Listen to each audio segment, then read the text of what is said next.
good. Alright. So I have a new setup in my car a little bit. I don't want to fucking die leaving the Cinemark. Getting out of this Cinemark area is a little complicated. It's a little stupid. It's a little fucking dumb. I hate it. I want to kill my... I'm kidding. So I just got out of seeing 2 movies tonight. I've already reviewed one of these, Joyride. I reviewed it a while back when I went to an early screening. But I decided to go see it again with friends. Because I knew one friend in particular who would adore the fuck out of this film. And so we took him to go see it, and we had a couple other friends. The one person I went to go see it before, Angia, she was there again. Brought my friend Mark, and it's such a fun fucking movie. If you haven't seen Joyride, I'd say give it a chance. It's probably going to be a genuine crowd pleaser. It seems like it didn't make money. From what I'm seeing, I think it only made like $6 million this opening weekend, which means none of y'all fucking racist assholes out there went to go see it. You went to go see Insidious, which is what I'm going to be reviewing. Once I get on this area, once I get out of this like area where there's so many fucking cars leaving right now, and I hate it. All right, so yeah, Joyride, 9 out of 10. I genuinely think like it's got a couple of logical pacing issues that it should be lower, but like I don't give a fuck. It's so much fun. Like I'm being genuine. I say this. It's the most like straight up like laughter I've gotten from a film like this in like maybe ever. Like if I just need a film to purely like sit back, watch, and just laugh my fucking ass off, it's gonna be Joyride probably this year. In terms of the laughing film, I guess Asteroid City's really good as well in terms of a lot of laughter, but it's definitely like one person style. No Hard Feelings was also really good, but I thought that this just was better. I think this is not only more entertaining, but I would even say has like more heart than the other. You know, I would say this has more heart than No Hard Feelings. No Hard Feelings has some heart, but there's like one scene here in particular that like both times I see it, I've been like, fuck, why'd you have to go this hard? It's such a mix of emotions. Now, Joyride, great. You got my little mini thoughts in the beginning in the first 2 minutes, or you can go watch my full like 15-minute video. I did a review of it a while back. But if you really want to hear the thoughts on the movie I haven't reviewed, you better stay till right now. We're about to talk about Insidious, The Red Door, which I had a chance. I feel like I can talk about it. It's publicly released. I don't know if that's a rule, but I feel like I'm fair. I saw this 2 months ago at a test screening, probably like 2.5 months ago. I was doing a few test screenings. I did like 2 back-to-back, because I saw another movie I still can't talk about for sure. And one that I saw way in advance that I can't talk about for sure. But then I also saw this one, and when I saw it, I went, this is pretty fucking dull. I was with it for like 30 minutes, waiting for it to just find its place, find its footing, and I never felt at any point when watching it that first time, and going back to rewatch Insidious, The Red Door, I don't think it found its footing like ever. It's a film that is very much pointless. Like just sitting back watching it, nothing feels like it added up to anything. It amounted to fucking basically nothing. And I continue to be here thinking like, why was this movie made? And I'm gonna guess money, because it only cost $16 million. And hey, shout out to horror. I love horror. It's my favorite genre. Anytime we get a new horror movie, a scary movie, a horror comedy, a slasher film, a jump scare filled film, a B movie, whatever it is, sometimes just getting a horror movie is just great to be in theaters. And horror's been great these past 2 years. We've had some great shit. We've had Nope. We have had Barbarian. We have had Bodies, Bodies, Bodies. We have had Saint Maud. We have had so many, like 50,000 films I'm probably ignoring. Maybe not that many, that's exaggeration. But we've had a lot of great films. And, you know, I just like, I feel like we're kind of out of this jump scare supernatural era. Obviously mainstream audiences aren't. They're making money and it works for them. But I feel like I just clamor for more, because not only is this movie extremely basic, it is, besides the 4th Insidious film, hands down the weakest of the franchise. Like, it doesn't have any of that crazy, cheap, but grand style that the first 2 have. The first 2 Insidious movies, despite I think the first only being $1 million and the second being like a $4 million budget, they're really, really cheap movies, pull off so goddamn much. The suspense builds are great. When the most popular maybe jump scare in mainstream history, argued to be one, it's one of the top 10, is the fucking lipstick demon right behind Patrick Wilson after his mom Lorraine just gives him a speech. And I'm like, holy shit, that moment, every time I see it, I'm just like, it's a good jump scare every time. And it has so many iconic moments. The way it builds, it has this creative backstory to it. It's a really great setup for the character of Elaine. And it just feels like the franchise goes nowhere with it. I mean, shit, if I were to spoil this movie, I would have to go deep into it to tell you that nothing really happens that matters. So if you're wondering the plot, this takes place 10 years after Insidious 2. 9, sorry. When I went to the test screening, it was 10. They changed it to 9 years later. now. 9 years later, this takes place 9 years after Insidious 2, where if you know, their minds have been wiped of that entire year, if you remember that scene at the ending of Insidious 2. So now, Patrick Wilson's Josh, that character, his mother has passed away. He's separated from Rose Byrne. They're divorced. They're still, like, slightly friends. He gets to see his kids, but his kids, especially our lead kid, Dalton, played by Ty Simpkins again, kind of just disowns him. He doesn't really care about him. And so it's this sort of, like, emotional corresponding fatherhood film about, like, just, like, wanting to be claimed to your father. Like, it's a fatherhood film. Definitely this film deals with the message of fatherhood. I mean, I would say Dalton's our main character, but Josh definitely our secondary main character. He's having issues with his dad, who he never really met because his dad died when he was so young. And they go into that backstory a little bit, and then simultaneously Dalton is dealing with traumatizing stuff that leads back to his dad from the events of Insidious 1 and Insidious Chapter 1 and 2. And at this point in the movie, just nothing really fucking matters. Dalton's going to college, they do a bunch of basic scares there, they start to break down, and really an hour and 10 minutes of this movie is like, we have to remember what happened in the years of the past. What traumatizing events happened?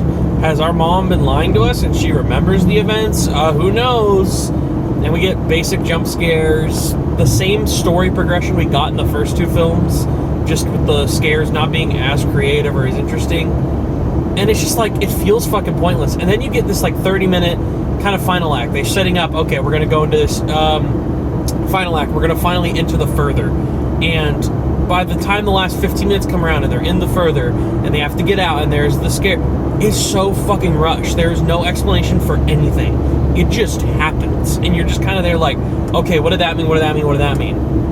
And it's supposed to be this final closure for our main family from the first two films. I was excited when they said Patrick Wilson was going to be directing one of the Insidious films. And they said it's going to have Leigh Whannell's hands on it. A lot of the original people are coming back. We're going to find a way to get Lin Shaye in there. It's going to have the original family as well. It's going to go back to that story and the roots and see what happens 10 years later. I was like, that could be interesting. You could do something with these family back. Because the fourth one was sort of a prequel-ish life about Elaine, and it was more about her backstory and how she connects to the story. That movie was a mess too. I think they're about equally as bad. I think that one is a little more entertaining, but it's so stupid and forgettable on just like the story level. I don't remember like the logistics of that movie at all, and it's ridiculous. But I will say it's more entertaining than this one. It like kind of flies by. This one maybe both times just like I got tired. Like this genuinely is a movie I would say like when you get it at home, you can put it on, you can fall asleep to it. It's very calming. Other than like two scenes that have genuine tension, which are the MRI scene and this one scene in the frat house. I think are like the only two scenes where I'm like, those genuinely have tension and something like remotely creepy about them. Nothing else in this movie did that for me at all. Like, even Respect, Insidious 3 had scenes with more tension, and I think that movie is like just a really basic spin-off.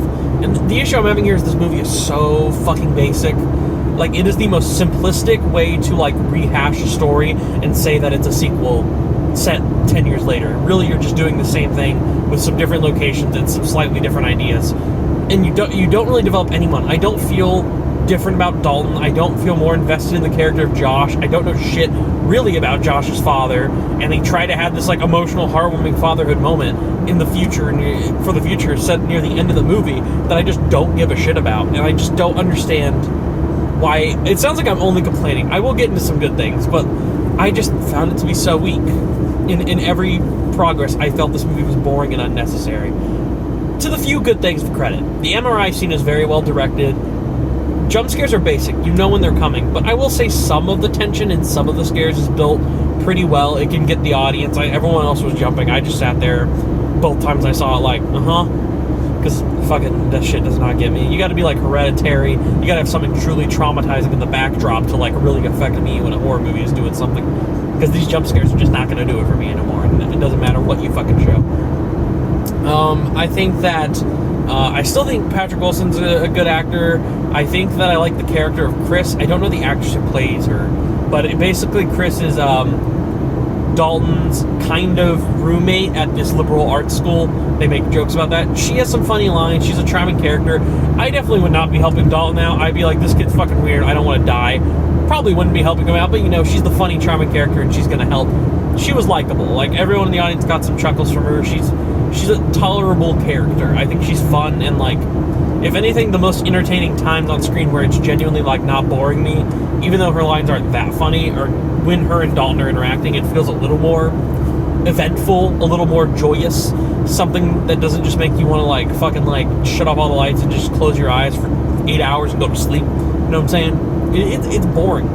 And thank God to her character. I think the performances are good. Some of the suspense is built well, and you know what? It has a decent setup for where things could go, but it proceeds to go nowhere, and it's just basically this giant reminder of like, hey, here's what happened in 1 and 2.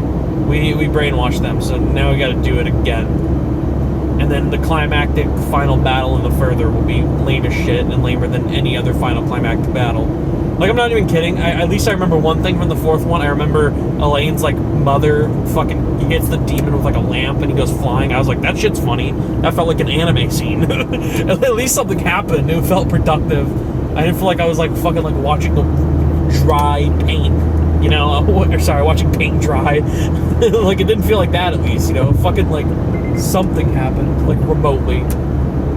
I don't know. If this movie looks entertaining to you and you think you're going to enjoy it, you probably are. If you're a giant Insidious fan, you're probably just going to like it because that's what you're going to say.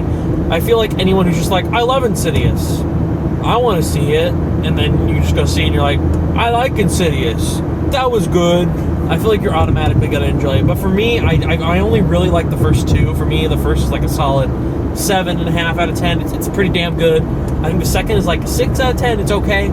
Third is around that level, but the issue is it's just not as investing because it's this random spin-off that I don't think adds much to the story or the lore.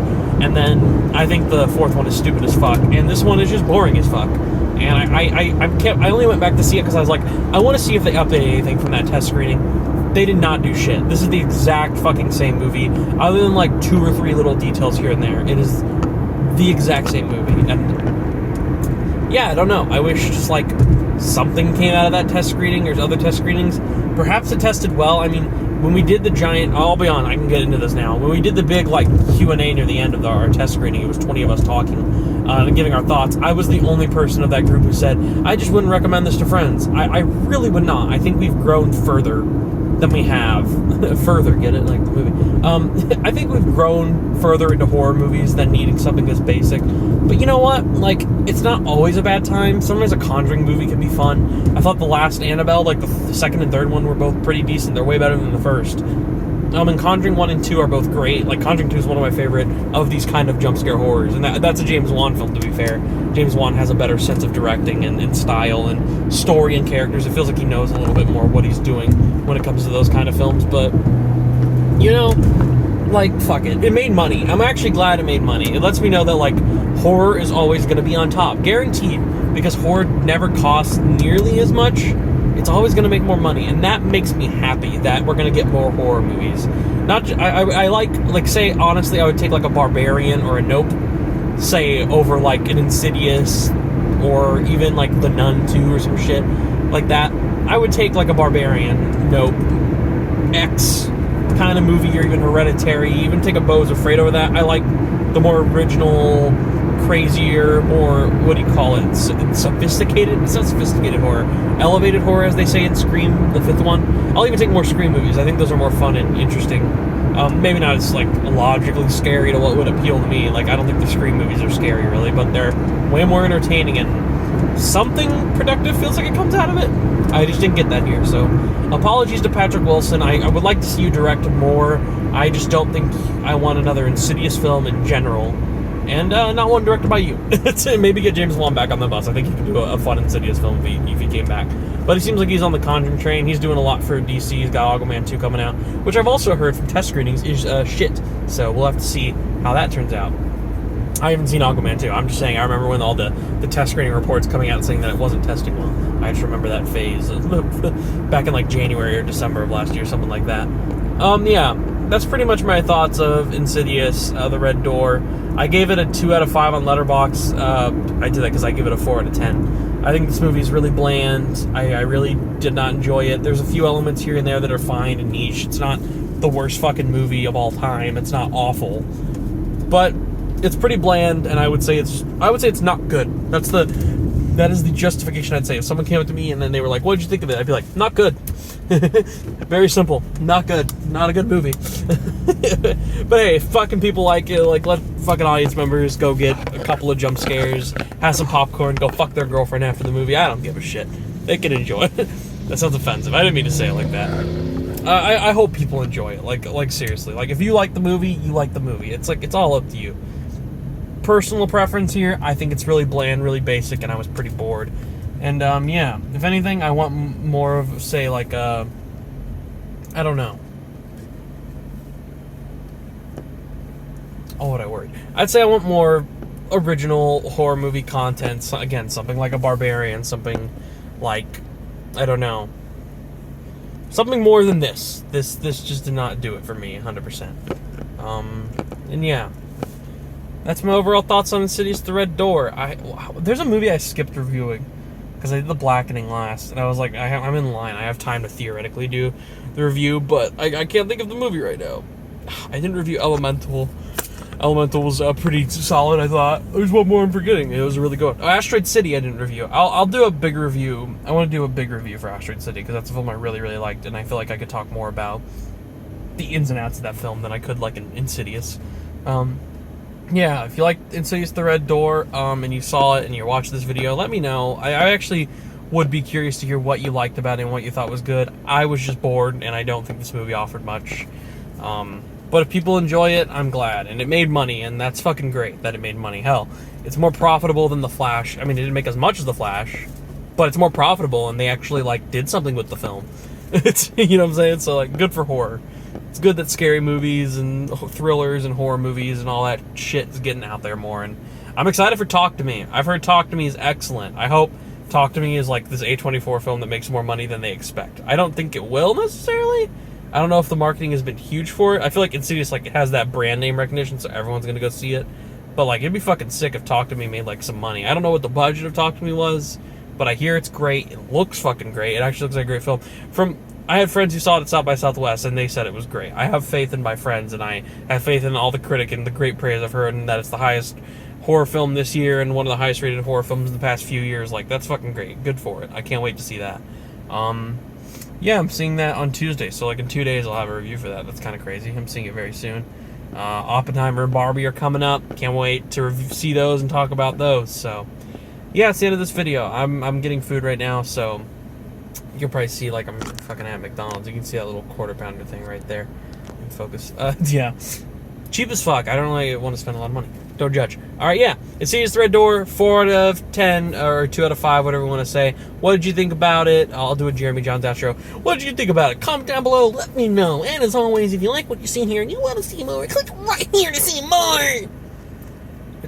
Please, no one clip that. That shit was awful. Okay, bye.